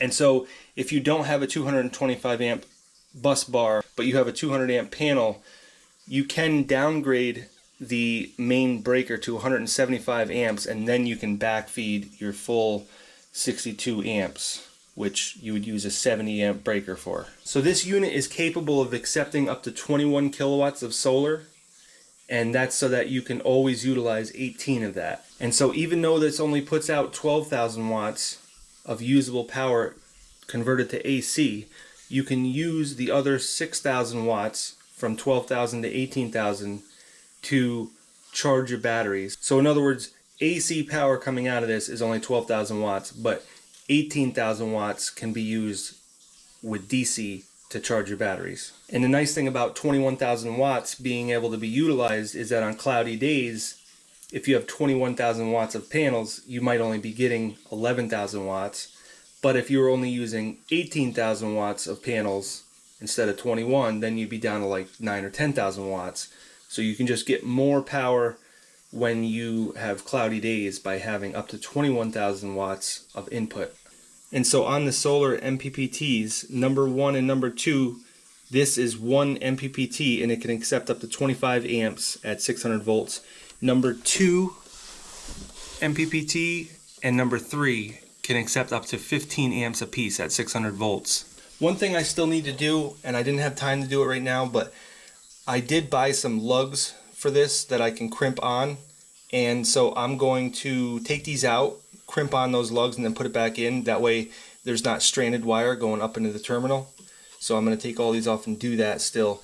And also at the same time I'll torque everything down the way it needs to be. I just want to go over a few more features that this has that I want to let you know about. It has a generator input port, so basically you can charge your batteries with the generator and run your house at the same time, which is really nice. The only thing is, if you're not using an inverter generator, you really shouldn't be inputting into the generator input. They make a separate module that you can buy called the chargeverter, and I have one on order, but it might take a few more weeks to come in. And basically what that does is cleans up the power going in, because you can kind of damage this inverter if you have dirty power coming in from just a regular generator. So I think you can run a generator on very low amps, but if you want to do anything useful with the generator, you got to have that chargeverter. And it's only like $400 to buy the unit, and then it'll just get mounted over there, and then I'll input the generator to that, and then that will get hooked up to the batteries. And basically what that does is enables you to use any generator. Even a 120 volt generator can charge the batteries, and it takes dirty power and cleans it up. If you have an inverter generator, like I know they make some bigger inverter generators, then you can go right into here and you don't need that chargeverter. But if you have dirty power, you can damage the inverter by using that. So a word of advice, go ahead and buy the chargeverter. They're selling so fast because everybody really loves them. So if you're thinking about getting one, get it as soon as possible, because it might take you a while to get one. And that's made by EG4, and I'll leave a link in the description for that. So to me, it kind of seems like I'm rambling on a lot in this video, but there really is a lot to talk about. I kind of want to give you guys an in-depth look at this system, because it's not just for people that need one specific thing that they could use this. There's a lot of different reasons why you would want a system like this. So I have just a few more points I want to talk about before I end this video. And one thing is, I always encourage people to do some calculations on your ROI, your return of investment. So on this system, right now my electric is running about 24 cents a kilowatt hour. So if you do the math, so right now I have a 10 kilowatt array that I'm going to be assembling, and I already have the panels, and I'm just getting some engineering in the works right now for a ground mount system. And basically with that 10 kilowatts, If you average out about 5 hours a day for the whole year, and I sell back to the grid or mostly offset and sell some back to the grid, basically you can say that you're going to make 50 kilowatts a day times 365. That's 18 megawatts. And if you times that by 24 cents, that's $4,300 that I can save in 1 year by running this system once I get the ground mount installed. So to give you an idea of how much money you'd have in this system between this inverter and these batteries and the solar array that I just bought, plus the ground mount, the engineering, all of everything to do with the system, you're looking at less than 20 grand. Now that's with doing it yourself, which not everybody's capable of doing. But still, if you take $4,000 a year and figure that that's a return on your investment for that year, so that only takes you 5 years and it's paid off. And also a lot of that cost was these batteries. So you don't really need these batteries. If you don't use these, that's another like almost 8 grand that you can take off of that price, because these are just a little under 4 grand a piece. But so you can take 8 grand off of that price, and that now all of a sudden you're down to 12 grand. Well, that's only 3 years on your return of investment, which for solar, that's really good, because after 3 years, you're just making money. And basically, once you have it set up, you're not doing anything.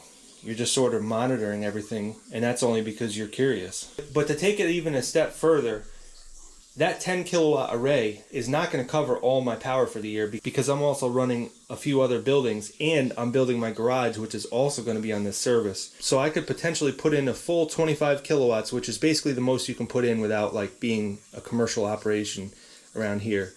If I put in a full 25 kilowatts, and they don't even count the bifacial part of that in, because I got bifacial panels, so that extra 100 watts that you can add on to the bifacial for each panel also brings in a lot more. So when you start thinking about that, when I get everything maxed out at 25 kilowatts with bifacial panels and seasonal adjust, I'm looking at saving around 10 grand a year, because that's about how much I'm going to be spending on power. Right now I'm spending about 8 grand, but add that other garage, I'll easily be in another 2 grand for power for that. So there's 10 grand in 1 year that I'm spending on power, but I could totally eliminate that with the solar system. So now my return of investment's even quicker, and after that I'm making even more money every year after the ROI is done. So yeah, if you don't have a lot of money, this system may not be where you start. But let me just give you a little history of where I started, because we're only talking a few months here. I've never done anything with solar until now, and when I first started checking into it, the first thing I started buying was these 12 volt lithium iron phosphate batteries. I got 4 of them for a bank, and I bought an inverter, a 2000 watt Renogy inverter, and I also have another 2000 watt inverter here. And then I started buying all kinds of different things, bus bars and cables, crimpers, switches, shunts, and just various things that I bought. You know, lots of cables. And this is all just like the solar stuff that I first started getting interested in, and within a few weeks it just got like addicting, and I just kept buying more and more stuff, thinking like, well, I have this thing that I can use it for, and I have this, and then it worked its way up to the whole house system. And I also have in my office here, I also have another 12 volt battery. This is 400 amp hours, so that this system right here is 4 of those batteries right there. And so I'm going to be putting these in various things, like that might go in the camper that I have, and then once I get my off-grid cabin built up north, that will go in there, along with, I have some used solar panels.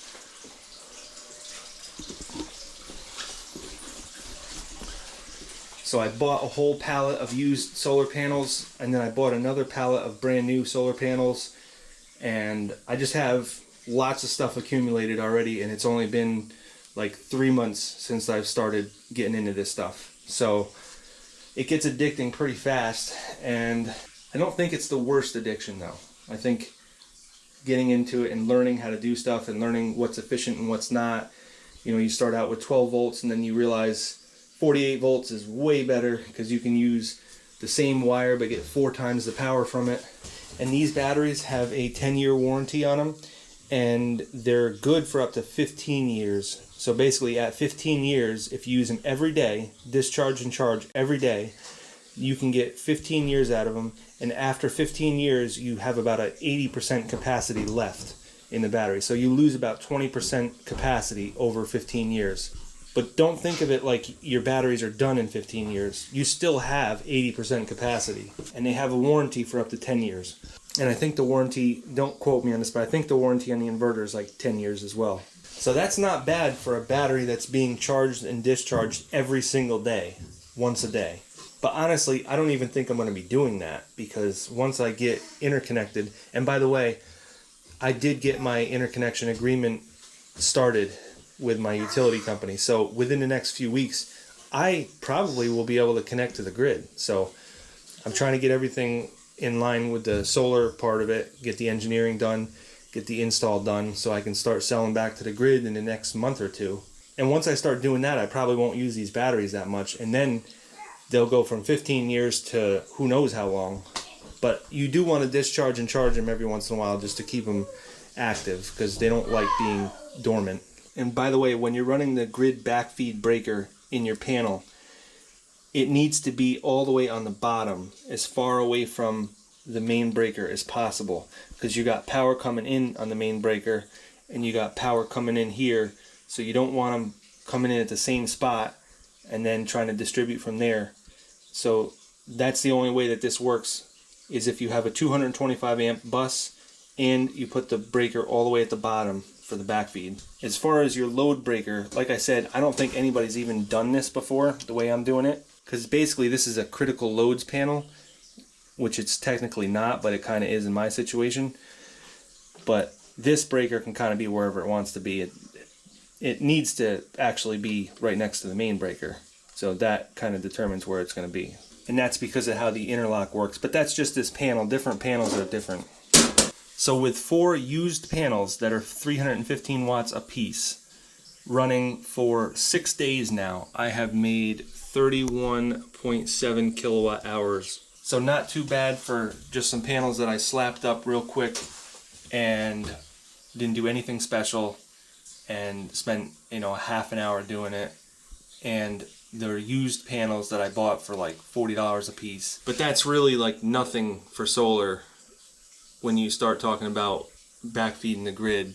I want to be like 100 kilowatt hours a day eventually here.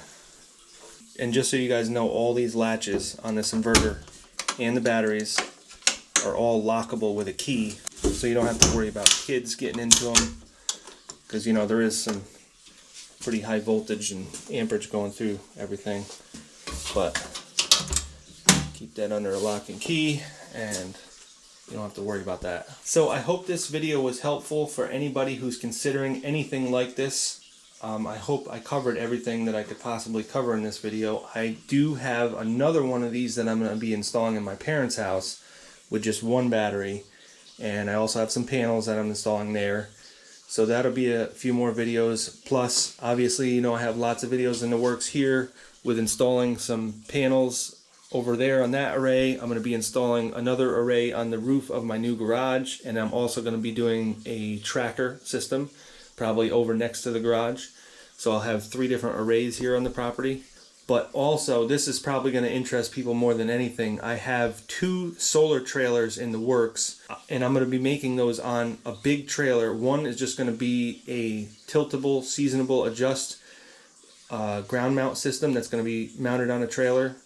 And then also another one with some small trackers on a trailer. And those trailers are going to have inverters and batteries and everything to make basically like a solar generator. So right now I'm getting all the parts and pieces I need to make those, because I have some property up north that doesn't have power and I don't want to run anything from the grid. So I want to make those to be able to power those properties and also be a backup too, like a portable generator, solar generator.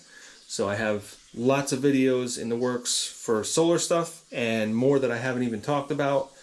So that's it for this video, guys. And if you like this equipment, I have links in the description for all of it. I am affiliated with them now, so whenever you click on these links, it does help me out, which is great. I don't normally do that kind of stuff, but we're getting into some big money here, so it does help out a lot, and I figured now would be the time to start doing some affiliate stuff.